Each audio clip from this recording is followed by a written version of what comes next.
Then I start. Here we go. Here we go. Here we go. Welcome back. It's After Hours with Jon Francois, 90.1 FM WECS. We are broadcasting from Eastern Connecticut State University in Willimantic, Connecticut. Thanks so much to the three people whose names I totally forgot. I remember two of them were freshmen, and I believe one of them was a junior. Either way.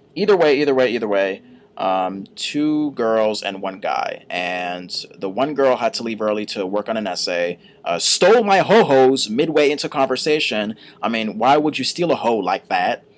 And two other people, a guy and a girl, they shared an applesauce. How they did that, I don't know, but I'm guessing they took a spoon from somewhere and decided that sharing saliva was the best thing to solve mankind.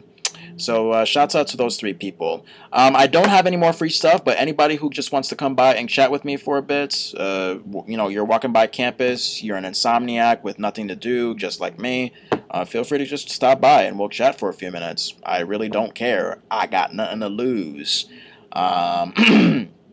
Let's see. Shawnee's Turner, a good friend of mine well, not really good friend. I mean, I've never even seen her. She only knows me through this show. And the funny thing about it is that she actually goes here to school. Never seen her before in my life. After all this time of her tuning into my show so faithfully, she would be coming here and we would be introducing ourselves face to face for the first time. So that's kind of freaky. So Shawnee's would be coming in sometime next week or the week after. I don't know, but I look forward to her visit. I honestly look forward to any visit from a so-called fan of the show. So let's get that going. The Facebook question of the week, very popular to my surprise. It turns out that people do see my questions, but they only decide to answer if they're actually good questions that are worth their time. Because you really don't want to, decide between, okay, should I dye my hair red and have sex with a tomato, or should I answer some boring question from Jon Francois? Obviously, you want the first choice. Hey, we got some more people walking by outside. Hey guys, how you doing? This show is on an 8-second delay, which means that they won't be able to hear what I said until 8 seconds later, but still we can always pretend. Hey, pretty girl walking by, how are you? I don't even think she's gonna stop. I mean, she's just gonna walk by like the pretty ignorant girl that she is. Kidding. I joke. What are you gonna do? It's just my life. Alright, the Facebook question of the week. If you were set up on a date, which of the three would make the worst scenario? Four choices here that you can answer. Once again, if you were set up on a date, which of the three would make the worst scenario? 1, the person drops dead in the middle of the date. 2, the person turns out to be a well-known sex offender. 3, the person has no money to pay for dinner, which I didn't make up because, of course, I, as a guy, money's not my biggest concern. I mean, if the girl has money, then, a lot of money saved up for me because I'm selfish and I just live for me. Or the fourth choice, the person turns out to be a long-lost sibling. So let's see who answered what. If you were set up on a date, which of the three would make the worst scenario?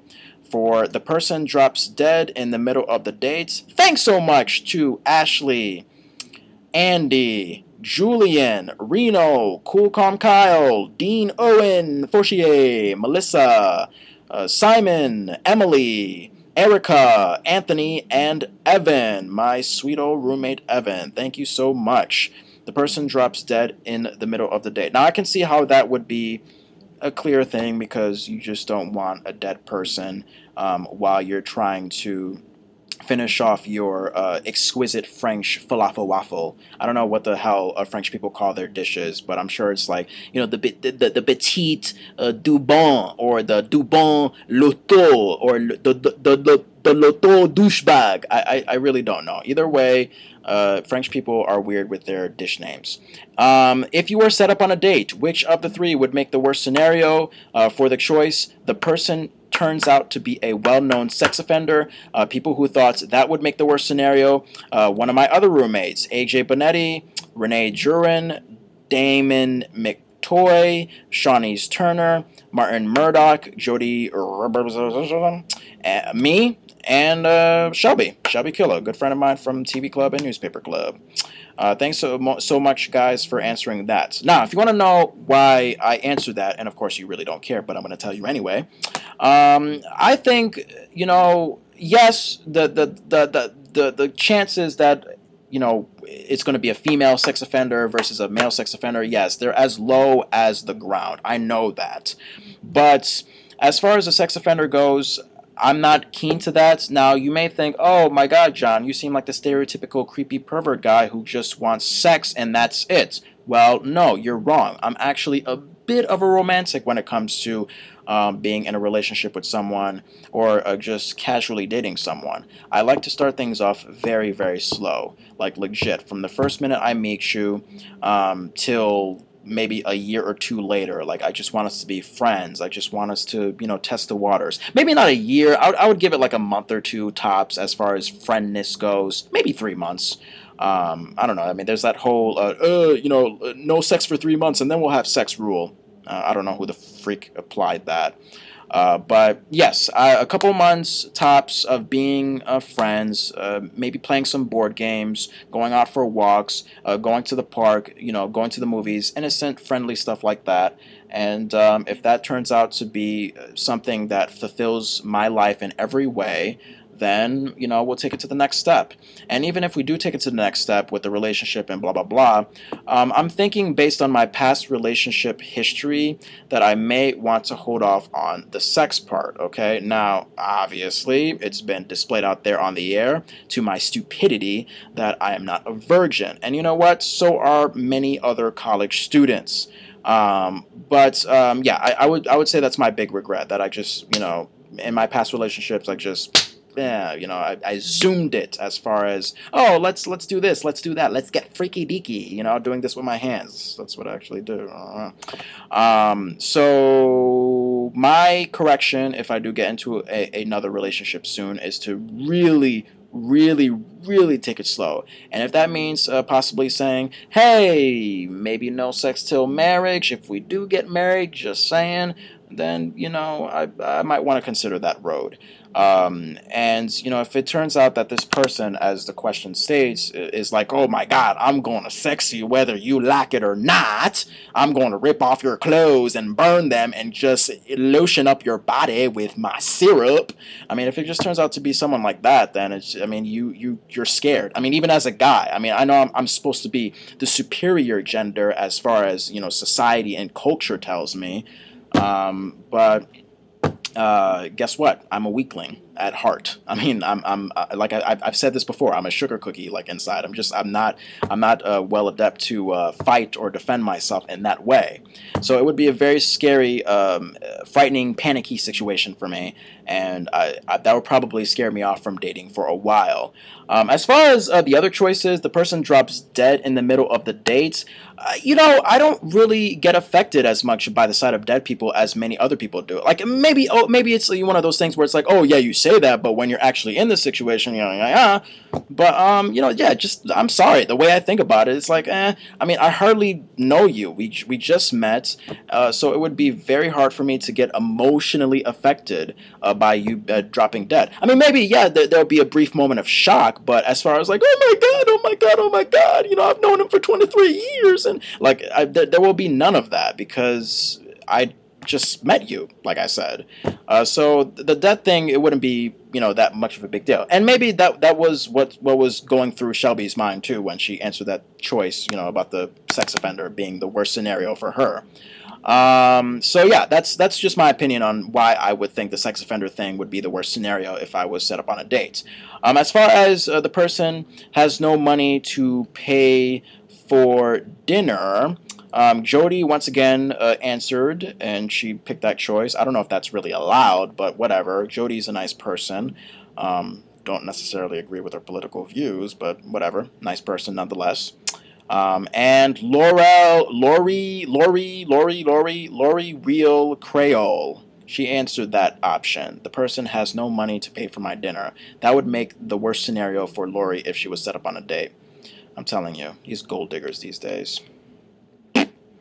Kidding, Lori. I love you. And it turns out nobody answered. The person turns out to be a long-lost sibling.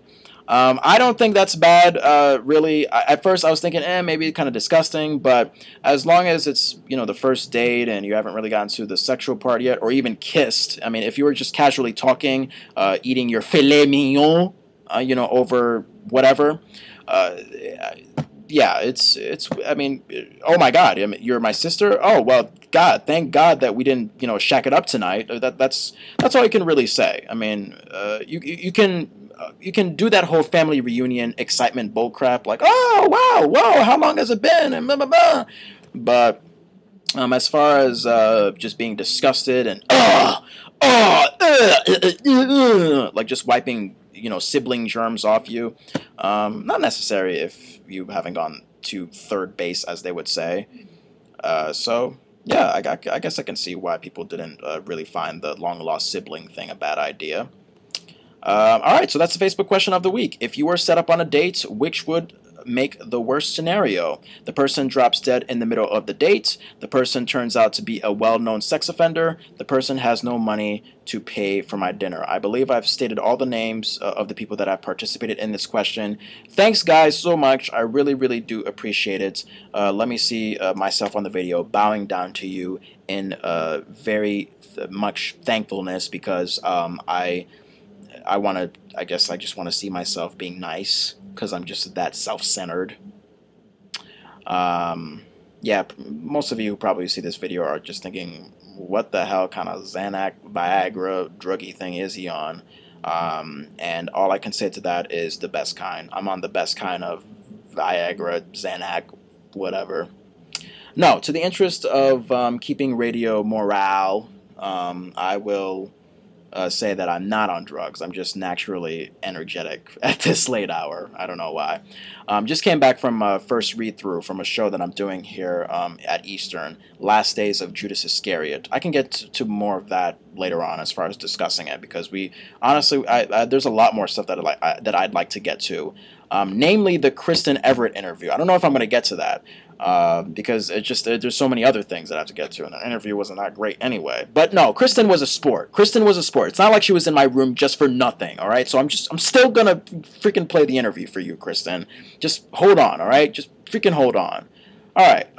Requests, once again, 860-456-2164. All right, that's 860-456-2164 to call in and request any damn thing you want me to play, as long as it's not profane. Or if you're my Facebook friend and just prefer to do it the current modern day online way, yeah, just go on my profile page, post something up, and I will see it pronto. I'm on Facebook all night, so I'm all yours, bitches. Let's see, we're going to get into the playlist that I have, right back into it. Let's try Every Breath You Take by The Police. Every Breath You Take. I kind of know how this song goes. It's kind of playing in my head. So if it's playing in my head the right way, then yay for me. I just made friends with the police. All right, babies. It's After Hours with Jon Francois. We'll be right back with something. I'll let you know when we come back. Stay tuned.